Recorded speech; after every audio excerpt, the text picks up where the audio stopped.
அஸ்ஸலாமு அலைக்கும். Welcome back to days with Faumi. இன்றைக்கி என்ன ரெசிபி பார்க்க போகிறோன்னா, ஒரு ஹெல்த்தியான ராகி மாவு வச்சு ராகி இடியாப்பம் தான் பார்க்க போகிறோம். வாங்க செய்ய ஸ்டார்ட் பண்ணிடலாம்.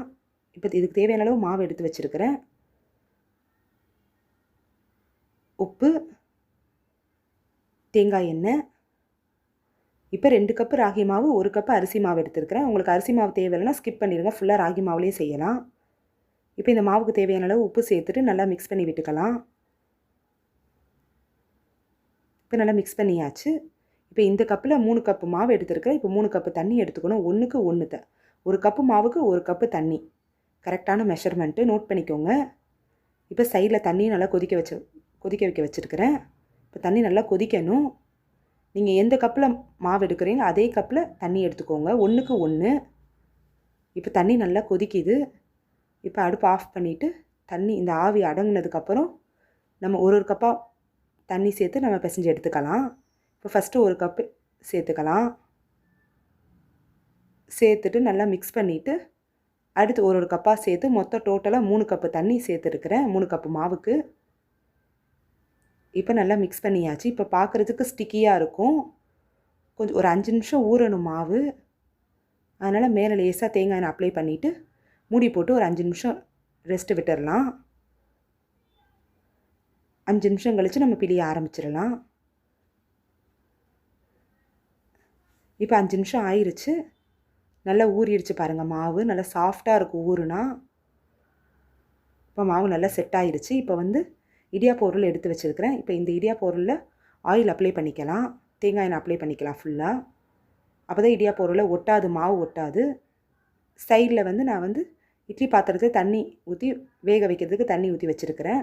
அதுவும் கொதிக்கட்டும். அதுக்குள்ளே இடியாப்பத்தை பிழிஞ்சு எடுத்துடலாம். இட்லி தட்டிலையும் ஆயில் அப்ளை பண்ணியிருக்கிறேன். அப்போ தான் ஒட்டாது. ஆயில் அப்ளை பண்ணும்போது ஒட்டாது.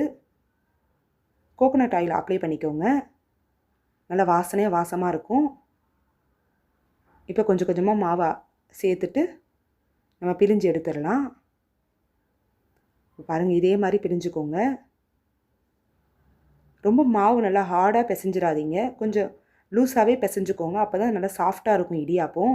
ரொம்ப ஹார்டாக பிசையும் போது இருக்க மாவு நல்லா இறுகும். அதனால் பார்க்குறதுக்கு மாவு லூஸாக இருக்க மாதிரி, ரொம்ப ஸ்டிக்கியாக இருக்க மாதிரி தெரியும். நீங்கள் பிழிய கரெக்டாக இருக்கும். வேக வச்சு வரப்போகும்போது நல்லா இடியாப்பம் நல்லா சாஃப்டாக இருக்கும். இப்போ எல்லா தட்டையுமே நம்ம பிழிஞ்சு எடுத்துட்டு வேக வச்சு எடுத்துக்கலாம். ரொம்ப ஹெல்த்தியானது, குழந்தைங்க விரும்பி சாப்பிடுவாங்க. எல்லாத்துக்குமே ரொம்ப நல்லது, வெயிட் லாஸ்க்கு ரொம்ப நல்லது ராகி மாவு. அரிசி மாவோட ராகி மாவு நல்லது உடம்புக்கு. வீக்லி ஒன்ஸாவது ராகி மாவு சேர்த்துக்கோங்க. இப்போ எல்லாத்தையும் நம்ம பிழிஞ்சு எடுத்தாச்சு.